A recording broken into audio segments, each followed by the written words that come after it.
So welcome everyone. My name is Susanna Hancock and I'm on the Sustainability Advisory Board. And this is our third lecture, I believe, this season. So thank you all for coming.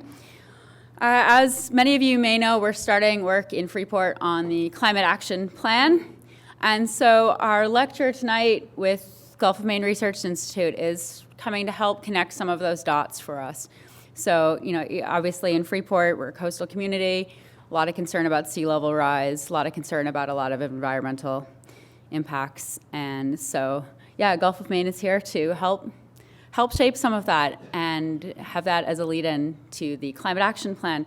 Vali will be speaking afterward a little bit about that plan and what that is and how people can get involved and what the status is now. But just of a note, a first mailer did go out from the town a little while ago.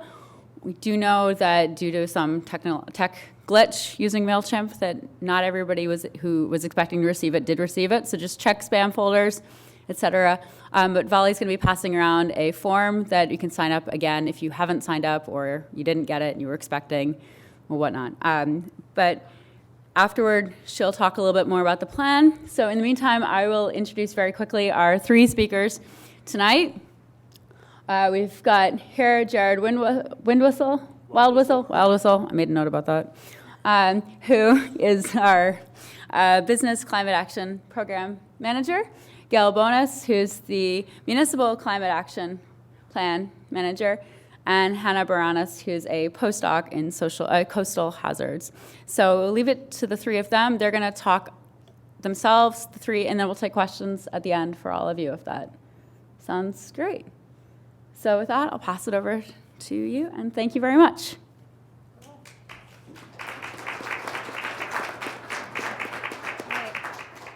Hi, everybody. Thank you so much for having us and for coming out tonight. It's really great to see so many of you here. I'm the scientist, so I get to go first and tell you what's wrong, and then they're going to tell you how to fix it. So we're from Gulf of Maine Research Institute, which is a nonprofit research institute in Portland, Maine.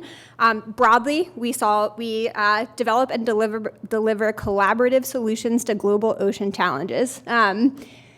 We have sort of a bunch of different ways we do that. There are researchers like me who study topics ranging from coastal hazards to fisheries. Do any of you have family or neighbors who came through GMRI as 5th, 6th graders in Lab Venture? Okay, cool. What percentage of kiddos in Maine come through? Oh, like all, if you're under the age of 27, you've been to CS, between 27 and 10. Okay, yeah, so a lot of 5th graders in Maine come through GMRI to have a hands-on sort of lab learning experience where they get to hold lobsters and stuff. It's really fun hearing them scream in the building when they come in. We work in communities with fisheries and also have sort of a new ventures arm. The three of us are from a new group called the Climate Center, and our work kind of cuts across all parts of GMRI, which was sort of born out of everyone realizing that climate was really intrinsic in the work that they'd been doing for a long time. So within the Climate Center, we kind of split our work into 3 buckets. Science, that's me. I study sea level rise and coastal hazards. Engagement, that's Gayle. And Jared sort of sits between the engagement and solutions buckets. Do y'all want to just come up real quick and introduce yourselves before I go on to you? Or just keep going? We can do that quick. Yeah, okay. Sorry. Thanks, Hannah. So as Hannah said, my name is Gayle. I manage our Municipal Climate Action Program, and in a nutshell, what that means is that I work with coastal communities to better understand your vulnerabilities to climate impacts, such as sea level rise, and Hannah supports us in that. And then also really helping to provide communities with the knowledge, the data, the tools, the skills, the supports to move forward in your either developing your climate action plans or implementing those plans once they're in place. So really excited that you guys are in the process of that. So my name's Jared. I'm starting the Business Climate Action Program, and really what I'm going to be doing is engaging with businesses on climate change mitigation and adaptation strategies. A lot of that is to be defined, and we'll talk about the reasons why later, but happy to be here, and I'll I'll make one off again. Yeah, we can't be wiggly, I guess. Happy to be here and talk about it. Thank you. Let's see. There we go. Okay, not going to touch anything. Okay. Whoops. Hands in pocket. All right. So climate change is a big issue.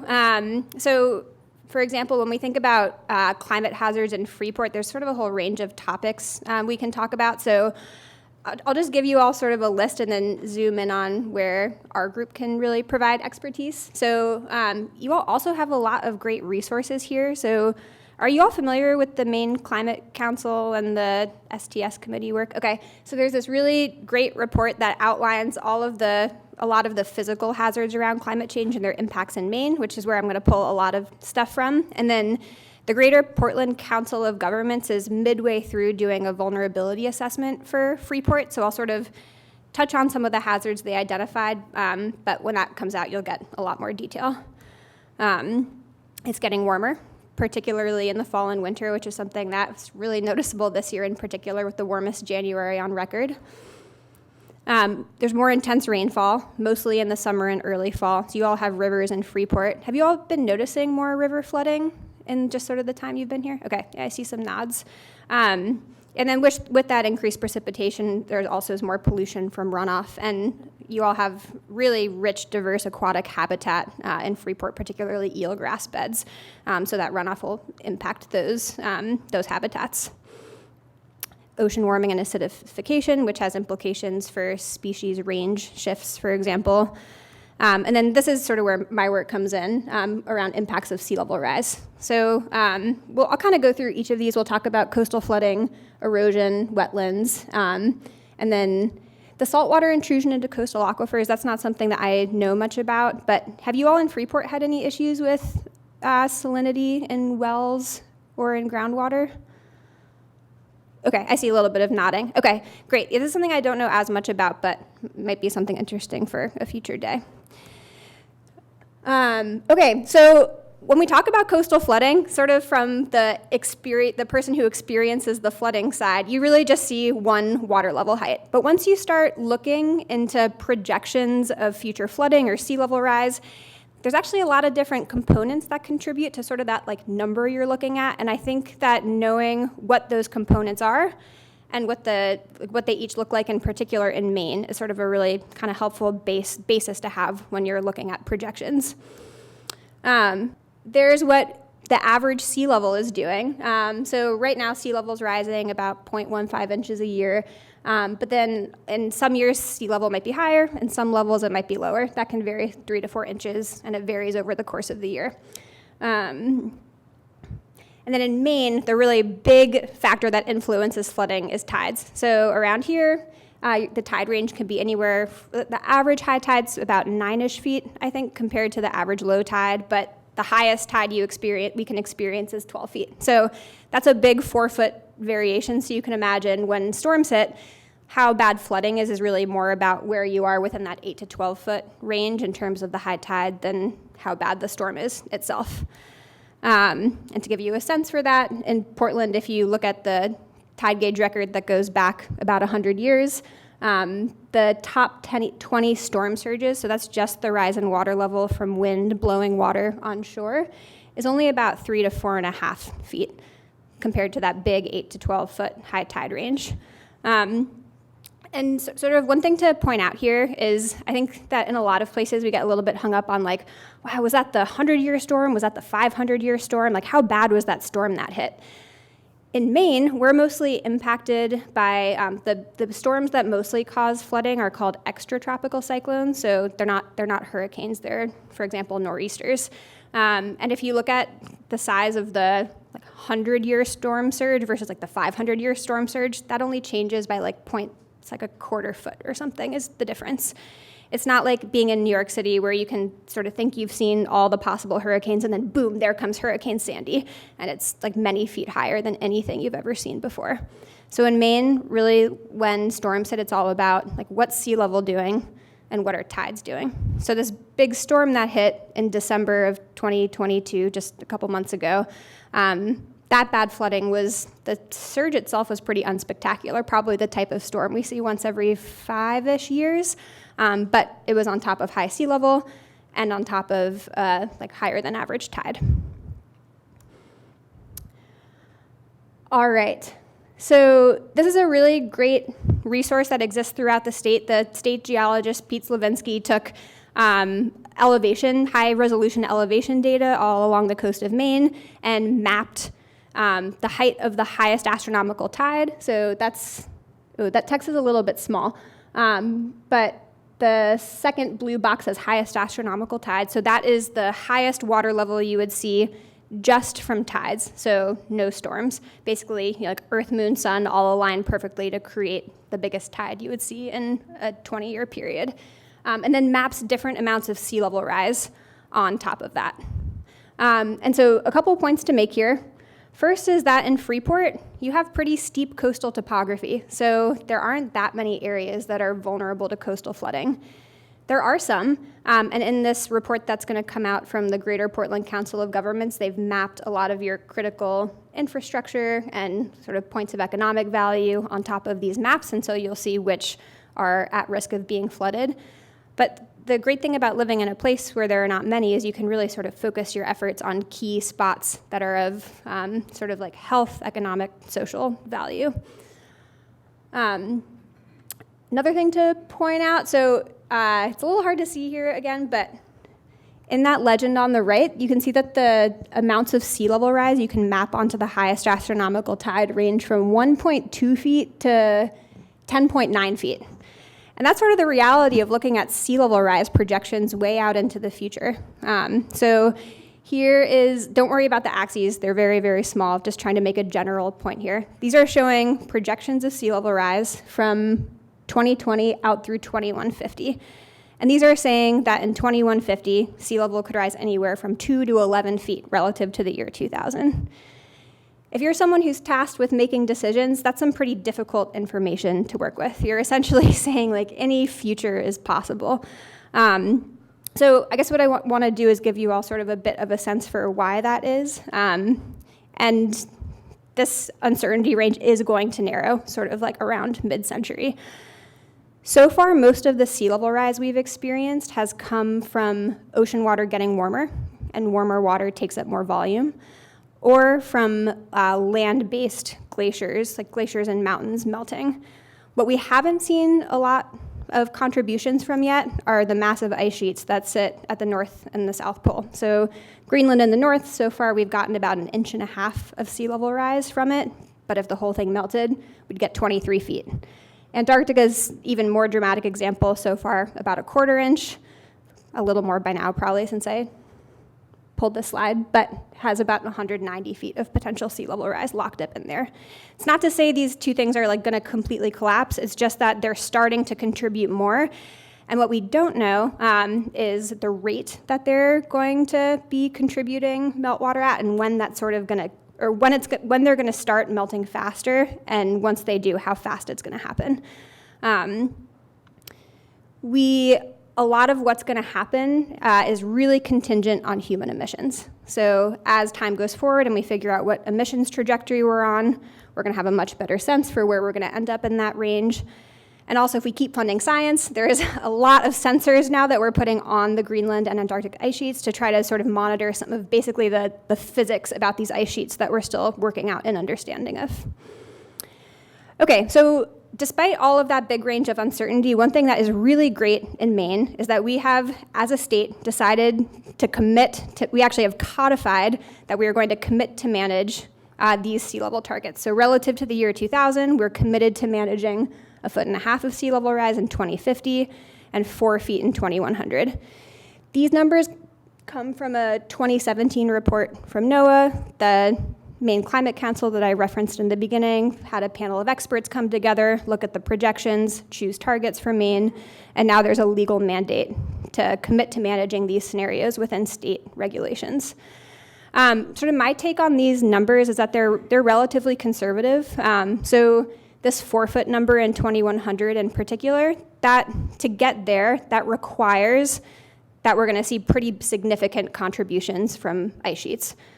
which is still an avoidable scenario if we drastically curb emissions. Oh no, didn't even touch anything this time. Maybe I have to stomp on the floor. Okay. What was I saying?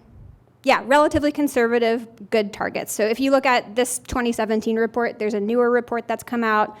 The numbers for equivalent scenarios have dropped, but again, these are still like good conservative targets.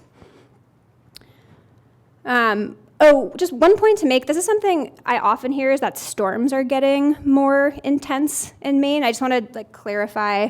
In the past 50 years, over the past 50 years, we have seen more low pressure storms in the fall. So those are like windy, rainy events, and we're not really sure what's going to happen in the future.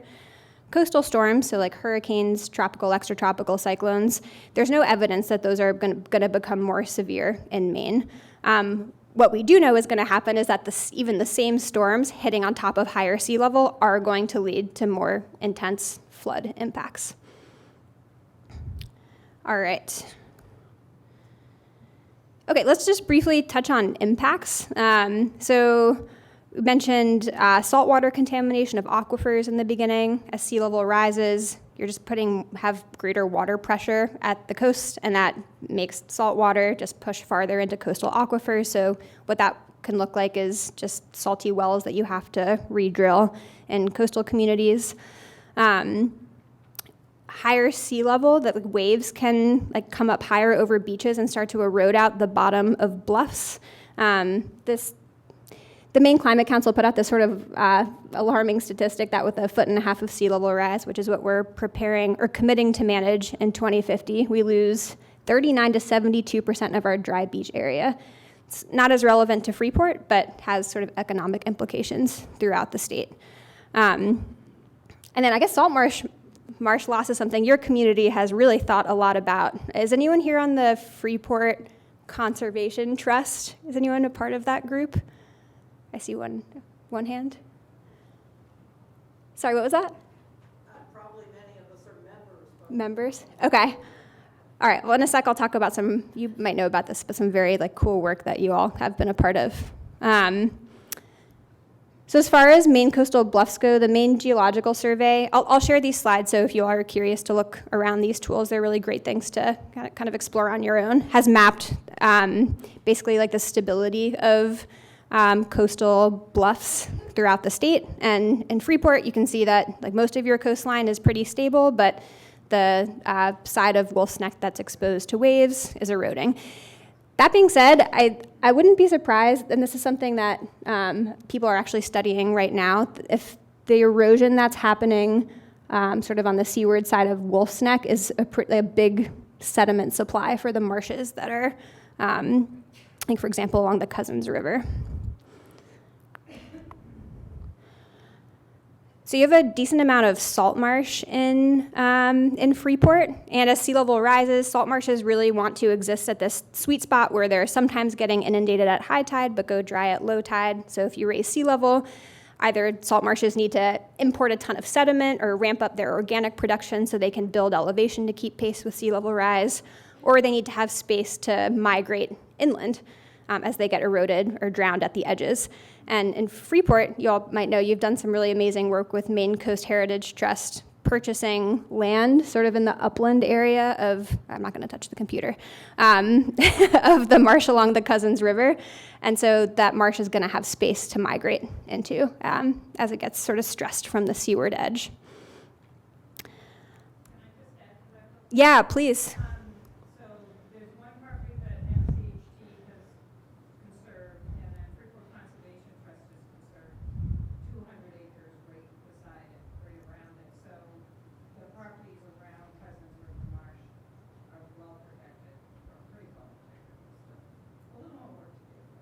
Cool. Thanks. Yeah, anyone else have more? It's a really amazing effort. Does anyone else have more kind of details to share about it? You all probably know more about it than I do. Okay. All right, well, thanks for adding that. All right, and Jared, get over to you. Thanks, Hannah. I think we were doing it at the end. Yeah. So I'm the newest member of the climate team, which gives me the greatest position, the easiest job of the night, to talk about what I want to do rather than what I have done. So with this program we started about 5 months ago when I came on board. We don't really have any programming projects yet, but I'm in the process of developing that through the goals that I'm working on. So overall, what I'm trying to do is engage with businesses in the blue economy around climate change mitigation and adaptation strategies. And it's a pretty broad stroke, and really my job is to narrow it down. My focus so far has really been on kind of two sides of sustainability. The first side being environmental sustainability and focusing on climate change. And then the other side is how do we do this in a financially responsible way so that businesses can still thrive. And I think that without that piece, we can't really maintain any climate change aspect, or that first piece of sustainability. The really nice thing about starting when I'm starting is that we have a lot of federal and state incentives and opportunities that are going on. You may have heard of the Inflation Reduction Act that's recently came out. It's still in the rulemaking process, but there's supposed to be a lot of money not only for residents but for businesses. And so one of the things I want to take a look at is how do we take advantage of that so that businesses can kind of enact some of these solutions.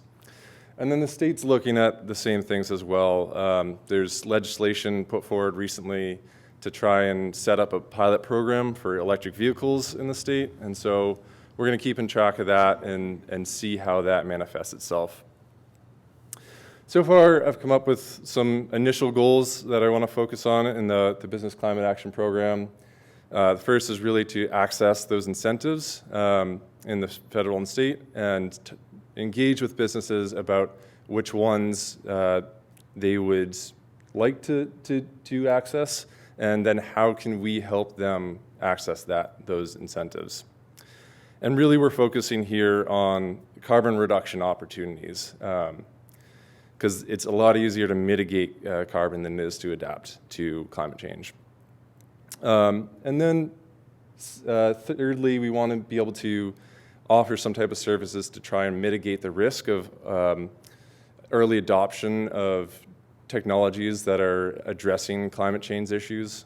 So that'd be things like electric vehicles, electric boats, any type of AI software, something that's collecting data that helps you run your business more efficiently, and that in turn can help reduce or mitigate some of your carbon emissions. We also want to promote infrastructure updates, and this has a lot to do with how can we improve solar for businesses and back-end capabilities are going back into the grid from businesses. So I just wanted to point out two quick examples to kind of exemplify what I'm talking about when I talk about mitigation adaptation. So for the mitigation part, I think one good example is Luke's Lobster. They're based out of Portland. They recently did a life cycle assessment. It's essentially an accounting of all the carbon emissions that they're responsible for, and that comes from every aspect of their business, from collecting the lobsters to processing the lobsters and finally shipping them out. So it really improves your understandings of where those emissions are coming from and provides insight into the highest impact strategies you can take to reduce your emissions. And so if you didn't do this, you might think right off the bat that transportation is the biggest thing, so you want to switch to electric vehicles. But what they found, you can see up there, is that fishing fuel for getting bait is one of the biggest things. Those two things are over 2/3 of their emission profile. And so it provides a roadmap for them of how to decarbonize their business. And what they've come up with on the top of their list is they're focusing on fishery residuals for bait. So rather than spending their carbon on actually grabbing the bait, on having someone go out and catch the bait for them, they're taking things like tuna heads or byproducts from other fisheries and using those in their baits instead. They also want to promote getting local, so really focusing on local suppliers of bait, so they're reducing those vehicle miles traveled. and transitioning to EVs for bait transportation. And the second piece is adaptation, and I want to point out Marshall's Wharf up in Belfast, Maine. They're a brewery up there, really a local hotspot for a lot of connections, a lot of people. It was kind of like a community center up there in a lot of ways. So they started dealing with sea level rise and saltwater intrusion as early as the 2000s. And so what they did back then is they lifted up their entire brew system to help deal with that so nothing would break down over time. But unfortunately, over the years, it kept on getting worse and worse, and those measures became less stable, I guess. It eventually led to them forcing the sale of their business. And one of the big quotes that I pulled out is from David Carlson, the owner, and he says, I've seen a 3-foot surge come in, and it's terrifying. I have harvested crabs, seaweed, and some fish from my building. And as a brewer, that's really scary. I was actually a former brewer myself, and that's really scary when you're talking about trying to create a quality product and having that kind of intrusion of an outside force. The new owners that purchased it were, thankfully, very interested in preserving Marshall's Wharf, and so they took it upon themselves to elevate the vital systems even more. They understand that it's not going to be a long-term solution, so they're committed to raising the building by 8 feet in the future. And even with all that, the flooding is still a reality. So those are the types of things that we're looking to deal with and to help businesses kind of grow around. And I'm going to pass it over to Gayle now. Great, thank you, Jared. All right, so Jared shared a bit about kind of thinking about mitigation. I'm going to talk, oh, and I'm short. Way down here. All right, that's 5'2" level now. So I'm going to talk a little bit about adaptation, because what we're really talking about is building community resilience. And as Noah defines resilience, particularly coastal resilience, it's the ability of a community to bounce back after facing an event. And by building resilience, you're reducing that amount of time in order to bounce back to kind of normal operations. So the goal is to have a small kind of bounce back window by building resilience. So adaptation and mitigation, as Jared just mentioned, are those two kind of lenses for looking at it through. And when we're talking about sea level rise, the big conversation is more around adaptation. The projections that Hannah shared with you earlier, those are part of this huge global climate cycle that's based off of about a 30-year system when it comes to sea level rise. So the impacts of sea level that we're experiencing today are because carbon that was emitted about 30 years ago. So we're pretty locked in to those levels for about the year 2050, but as Hannah said, we're gonna, as time goes on, we'll narrow those projections when we're looking out towards 2100 and have some better ideas of what that might be. So we do need to adapt to the impacts of climate that we know we will experience for the next 30 years and that are going to continue on into the future. So when we're thinking about coastal adaptation, there are several kind of buckets that we could consider adaptation to be in. We could decide to do nothing and just let nature take its course and just live with those consequences. That's a legit choice. We could protect, which would be kind of thinking about we want to keep the water out. So that could be by using like seawalls or berms or dikes. Any method of protection, though, over time will fail because sea levels will continue to rise. So they do buy us a fair amount of time, but eventually that will probably fail. We could accommodate. Jared shared an example of that by raising Marshall's Wharf. We could raise buildings up and let the water come in. Accommodation is also another way to think about, can we just live with water? And there's other means of living with water than just raising buildings as well. We could advance by kind of moving forward on top of these higher areas that we have put in place, and that's kind of how we've gotten into some of our current circumstances. And a lot of our coastal cities, and Portland being an example of that, and where GMRI is a prime example of that. Where our building is on Commercial Street used to be salt marsh or estuary. A lot of our coastal cities are in on filled land, particularly in Portland, the Back Cove area, kind of where Marginal Way is, that's all filled land. So that would be an example of kind of advancing. We could think about how do we continue to do that. Or we could also, another option is to retreat. In some locations, none of these options might make any sense, might not make any financial sense, cultural sense, safety sense. The only option may be that we just do need to relocate. And relocation is a really difficult conversation to have. It's not just as simple as moving away. But it is one of those options to consider when we're thinking about adapting to sea level rise. And then another option is ecosystem-based adaptation. And I think that you guys just did that by purchasing a lot of that land around Cousins River, by creating space to allow that salt marsh to continue to grow and move and migrate inland in a natural way. That's a form of ecosystem-based adaptation. There's ways to think about doing that alongside the coastline. Hannah talked a little bit about that around like creating sediment in order for our salt marshes to be able to continue to grow upwards. That way they can still thrive while they're being inundated by water more often. All right, we'll come back to a little bit of those later, but just wanted to share some of those kind of buckets for thinking about adaptation. I guess just another point to make here too, it's not just as easy as being like, oh, in this place, I'm gonna look at this recipe and pick that solution and plug it in. There's lots of other factors that kind of come into play. We'll talk about those in a second. Just to give you an example of kind of what some of those look like, in this image right here, you can see protection, that seawall kind of down along the bottom, accommodation by those raised homes in the front, and no response by the homes that are still at ground level behind it.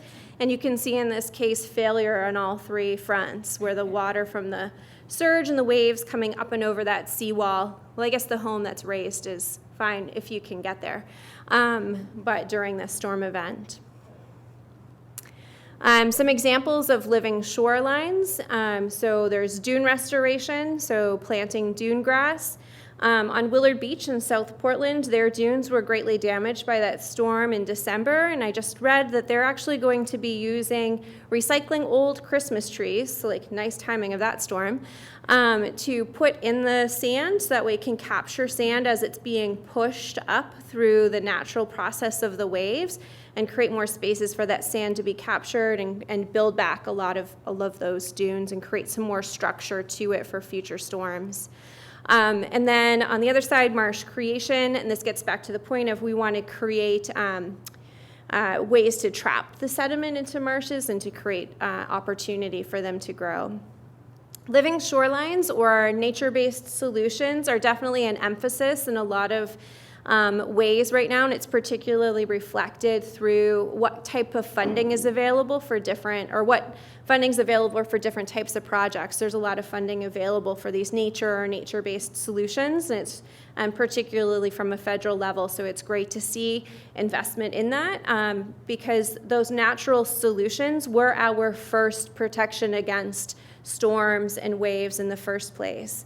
Back when Commercial Street used to be salt marsh or an estuary, the waves weren't breaking up onto Front Street because it had that salt marsh to protect it, for example. All right, so those are ways to think about adaptation, but then there's another component because we're all humans living in a community, and we all think about how we want our community to look and to function and to be in different ways. So at GMRI, we facilitate programs that emerge community values. This is an example of one of those programs and a values board from a workshop we had out on North Haven Island. And it's a great way to bring diverse voices together across a community and to understand what it is that we value about our community, what is it that we prioritize and that's important today, but what would also be important in the future. It's also a place to explore what is it that our community needs and areas that we want to grow in as well. And we have these conversations around values at the forefront of any conversation around climate planning, because we want to use values to really drive that climate planning process. So that way they're a part of that framework for that discussion. And I was on your town website and saw some of the work that you've already been doing and saw some of the values you've emerged around green spaces, again reflected in that purchase of land around Cousins River, but also some values around education and engagement reflected by all you showing up tonight, so thank you. And also some values around accountability and how do we create a process that has others engaging in climate planning. And I think that's where some of the work that Jared was talking about can come into play. So like I said, we bring these values into a climate planning process. This is a workshop called Planning Forward, where after we expose those community values and emerge them, bring them to the front of the table, we then have conversations around different climate scenarios looking at decades leading up to 2050. And participants need to work together to determine which resilience strategies, again, reflected a lot on what we just talked about, that they would apply to those scenarios. But let's first look at the values. Can our values help us with any of these strategies? Are our values vulnerable because of the scenario at place? And how do those values come into that decision-making process? So this is a workshop that we've been doing mostly with rural communities, but we're also bringing it into some programming in the Greater Portland region through a project with Greater Portland Council of Governments, who I know you guys are working with on your vulnerability assessment and your climate action plan. We're collaborating with them through the Climate Ready Casco Bay project, which is working with communities from Scarborough up through Brunswick, including Freeport, which we're really excited about. And the goals of this project are to build municipal knowledge and capacity to plan for coastal hazards, to identify those high priority coastal resilience projects and areas where we can apply those projects, like which areas are most vulnerable, to develop a regional vulnerability assessment. Hannah mentioned they're about halfway through yours. You guys are the pilot for this project, which is pretty exciting. We've gotten to take a sneak peek at it, and then they'll be applying it to the other communities as well, so that way we can look at community across the region in a comparable way. To date, that data hasn't existed, so we're really excited about the outputs of that through this project. And then looking at which areas would nature or nature-based solutions be a possible adaptation or mitigation for these vulnerable areas, and how can we prioritize those in the planning process, and they'll be putting together a regional resilience plan focused on that. So our role at GMRI in order to support this project comes in a couple of ways on the knowledge building, community engagement, as well as data collection. So that Planning Forward workshop I just mentioned, we'll be doing with communities as part of this project, but we're also really focused on that data collection through community science. Have any of you participated in a community science or citizen science project before?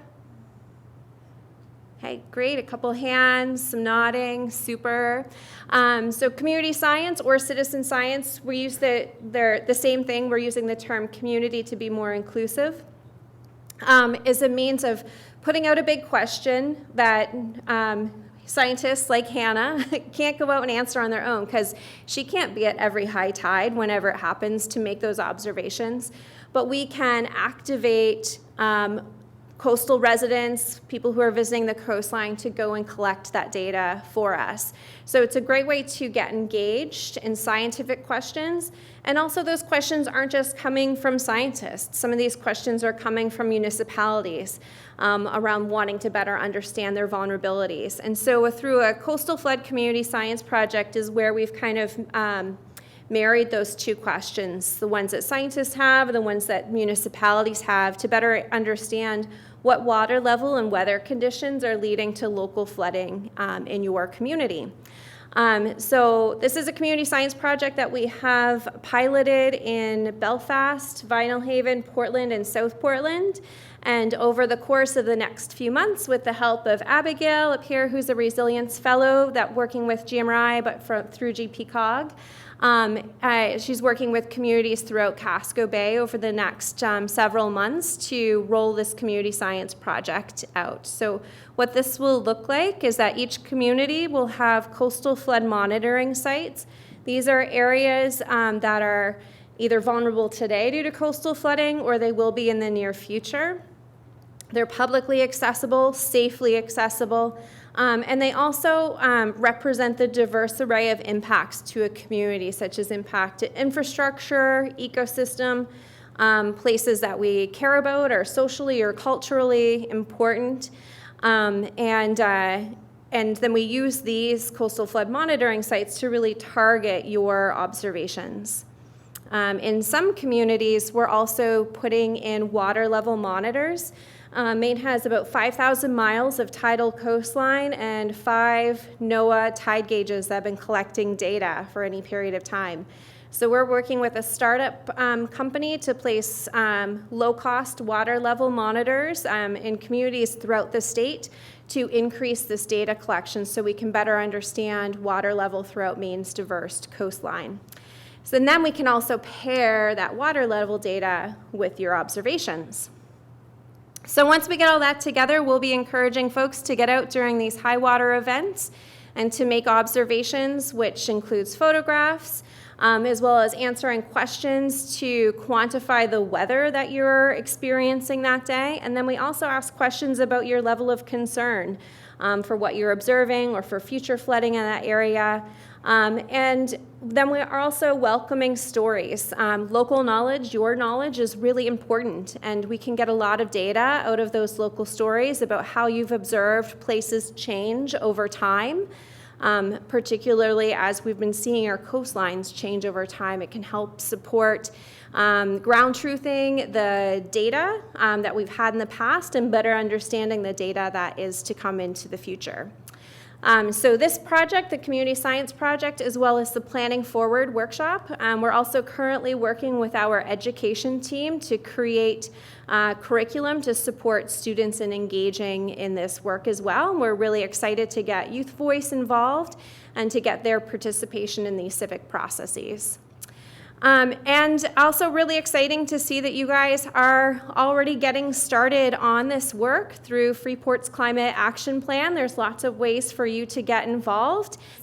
All right, so I guess questions, if you guys have questions for myself or Jared or Hannah first, or just about GMRI more generally, and then we'll have the folks chat about the Climate Action Plan and how you can get involved. Hi. I keep hearing that the Gulf of Maine is one of the fastest warming bodies of water in the world.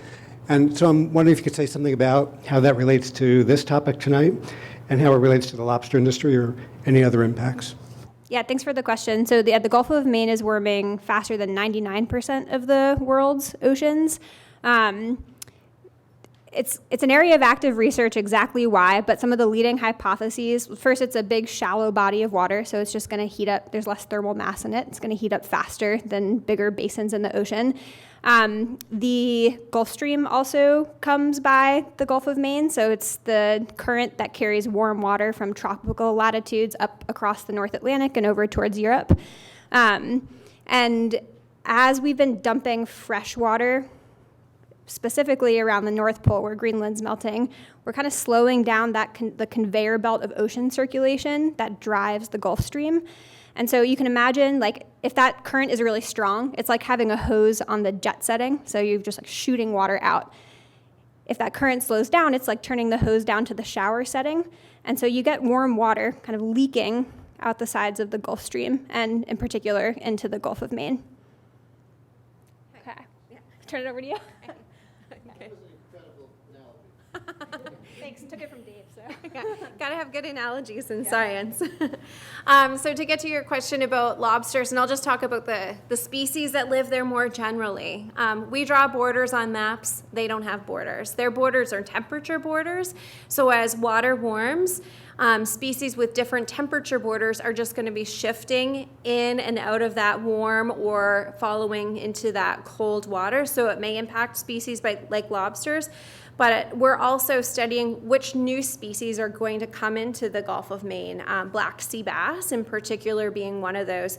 So just as we may need to adapt our fisheries as we may have less abundant of one species, we might have new opportunities for new fishery species that are moving into the Gulf of Maine. So we're keeping a close eye on that, and our scientists are really focused on understanding those complexities. Yeah, one sort of major focus of GMRI research is doing climate-informed stock assessments. So when you decide what fishery stock is available for fishing, basically considering climate change and those species range shifts as you're making those assessments.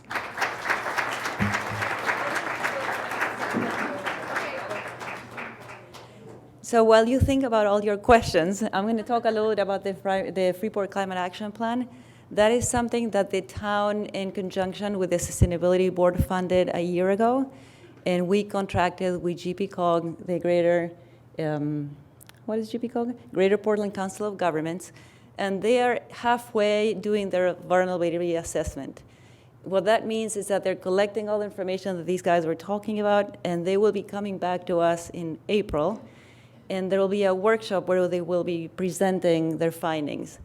At that time, all of you will be invited to come back. We will have opportunities for you guys to give feedback. And basically, we will be asking all of you to contribute your on-the-ground knowledge to ground-proof everything that they will be presenting.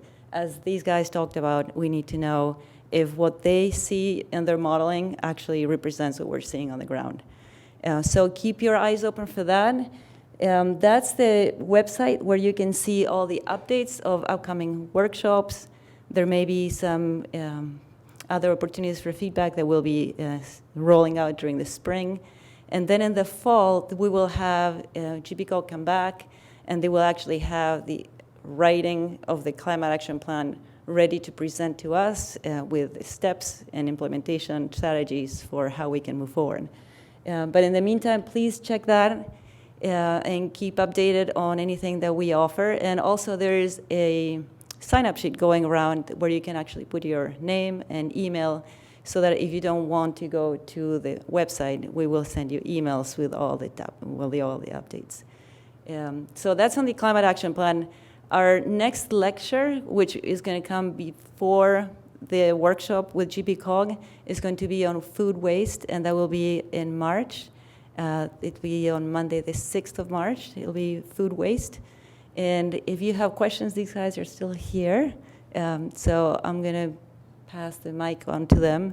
If you don't have any questions, thank you so much for coming. It was great to have all of you here, and hopefully we'll see you again in March and in April for the Climate Action Plan. Thank you.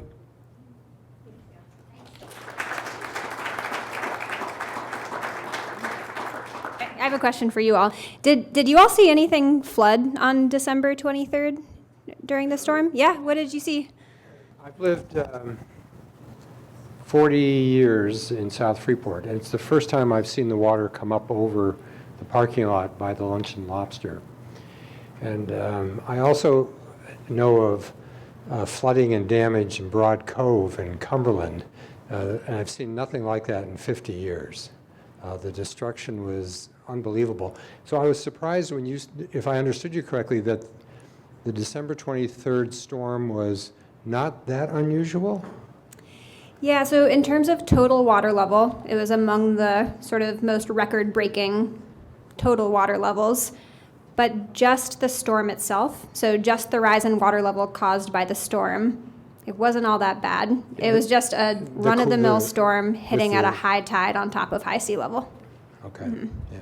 One other thing that someone pointed out is that many times in past years, the harbor down here in the Harrisseekit and in Broad Cove would freeze. And obviously, if there's a layer of ice, then a storm like that would not have the same kind of impact. Yeah. Cool. Thanks for that. So if Casco Bay freezes over, as we've Yep. seen in years past, how much protection would that provide to a rising or surge sea, given outlying events such as the 23rd storm? I don't know. Yeah. Great.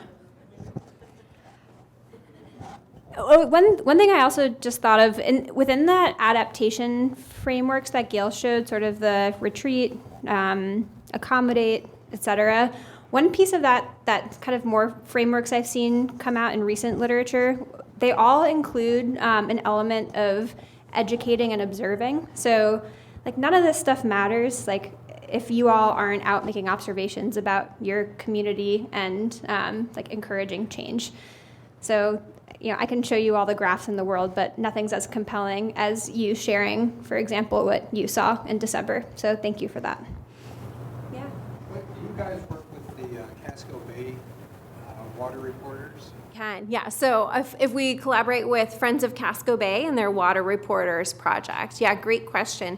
So yeah, we've been in touch with Water Reporters. It's a really great, super easy app to upload information that you're observing about the water quality anywheres within Casco Bay. So they're measuring things like if you notice any debris or spills, if you notice flooding, erosion, you can take a picture of the color of the water and they'll analyze that for its like photosynthetic quality, I think. But it's like an easy entry app for that, and there you can upload data from kind of anytime, anywhere throughout the Casco Bay. So the way that our coastal flooding community science project complements theirs is that we're working directly with municipalities to identify specific sites where we wanted to get repeated data from.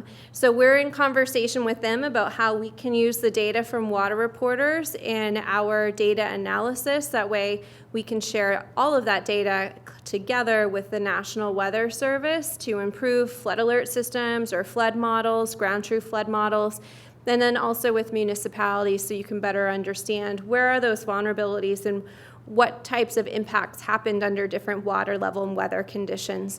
So they're both really great programs, but they work really well together. I'm going to take a risk here.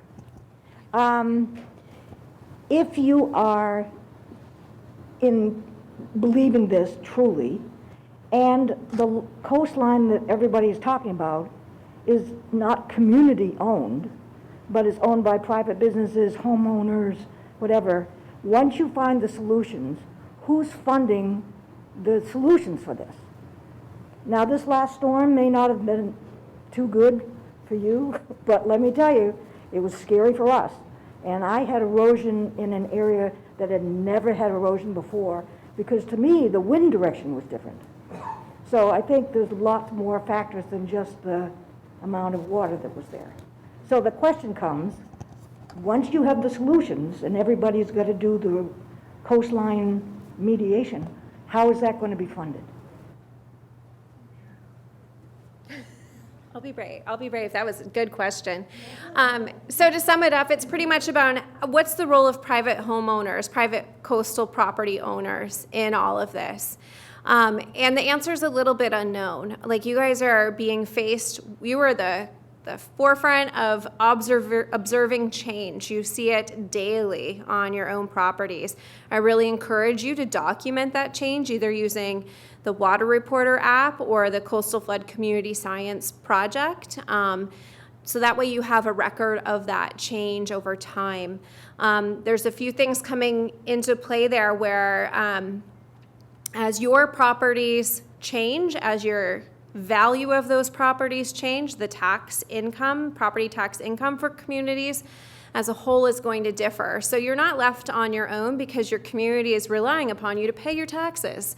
But if those taxes go away because that property value is declining, or if it's kind of abandoned because it's not habitable, the amount of money that it's going to impact everybody, because the amount of property taxes that the community has as a whole in order to do these projects, to offer all of your community services, is going to change. So there's kind of mutual investment in maintaining that property there. That said, I don't think anybody has figured out quite how to navigate that yet. There is a great resource that Pete Slavinsky, actually, that Hannah referenced. He's with the Maine Geological Surveys referenced. It's a guidebook for coastal property owners and just kind of how you would navigate if you wanted to do a project on your community, how you navigate all the permissions that you need to get to in order to execute upon that project. And we're kind of in a little bit of a chicken or egg phase right now as far as what's allowed on your property. Like, I think it's a lot easier to get hard infrastructure or like riprap permitted than it would be to do a nature-based solution on your property. So even though that may be a better long-term solution and it's kind of a win-win because it's creating habitat, there's a little chicken and egg going on in policy right now. So really encourage you to have those conversations with your local policymakers so that we can get that moving kind of up the chain. But document that change over time. I was chatting with a gentleman I think he was on Great Diamond Island, who had documented kind of 8 feet of erosion on his property, and he had lost about like a quarter acre of his property and got his his property value reassessed and lowered his property taxes through that process. So keep an eye out there. Yeah. But yeah, happy to share that resource later. Yeah, the one thing I'd add is I honestly have the same question as you do, and to me that question, a lot of it stems from insurance. Like a lot of sort of the flood insurance system we have was built based on an assumption of stationarity, meaning like conditions are going to stay the same, and we've really sort of come to a reckoning there now that the program is in so much debt, and so something's going to change. I don't know what, but I have the same question as you, and I'll be watching. Yeah, kind of along the same lines, I have a question about how much of these questions are for Freeport alone, and how much does the state of Maine have power to come in and tell us, no, you can't do that, or no, this is what you have to do? So Maine is a local control state, so you can come up with zone shoring community to community, and based off of how that, which can impact what actions you can take as a coastal property owner. There's definitely guidance that comes from the state level, but we are still a local control state, and the zoning is town. If there's town planners in the room that want to debate that, I would love to hear your correct answer. But I'm pretty sure that's how it works. Oh, great, thank you. So the state has minimum standards for the shoreline, and our zoning, can go above and beyond what the state has. So the state has the minimum, and we could go above that. Thanks so much. Have you seen any examples, either in Maine or that's come across your work, of communities doing a really good job kind of assessing the cost of inaction and using that to incentivize or to provide funding for enacting solutions?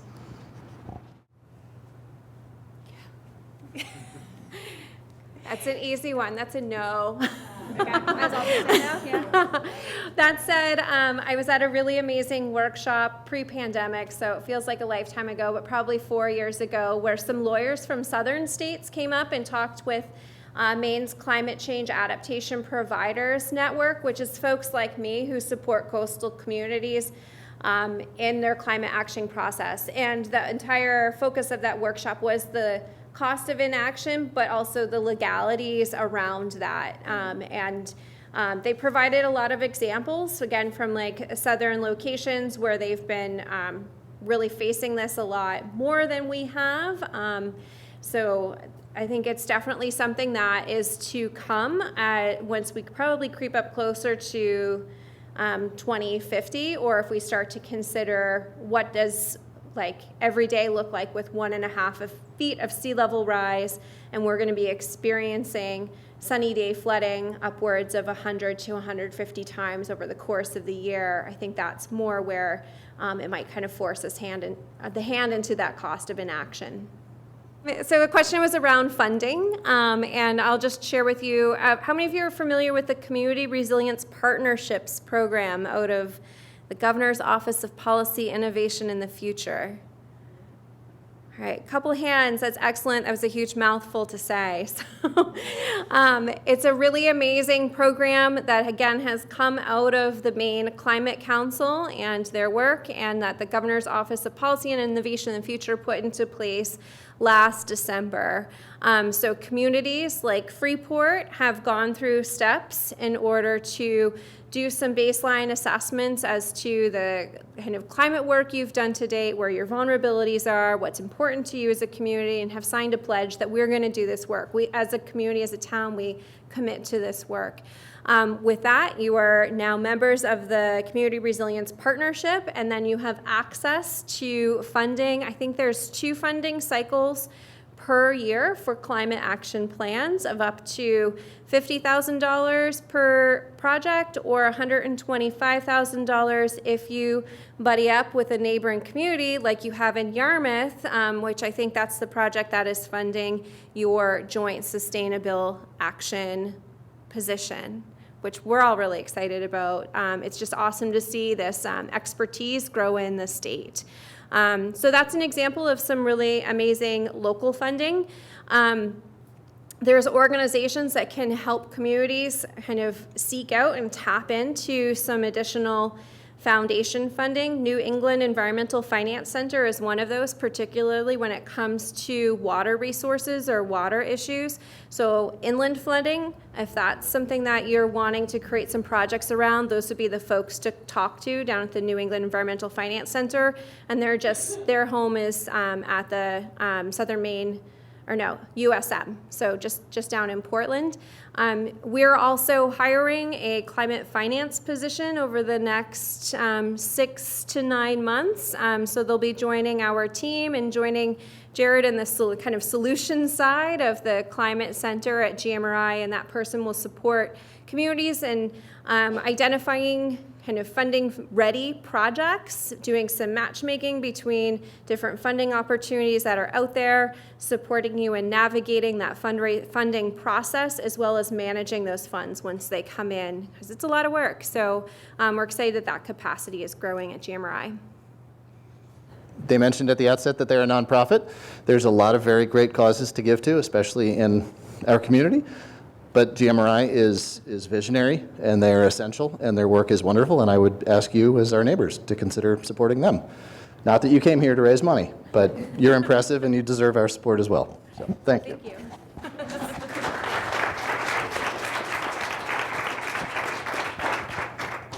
So on that good note, do contribute to GMRI, and also thank you for coming. The entire lecture will be posted on YouTube, so if you go to either the website for the town of Freeport, or you go directly to YouTube and you Google Freeport Sustainability, you will have access to all of our lectures, including this one.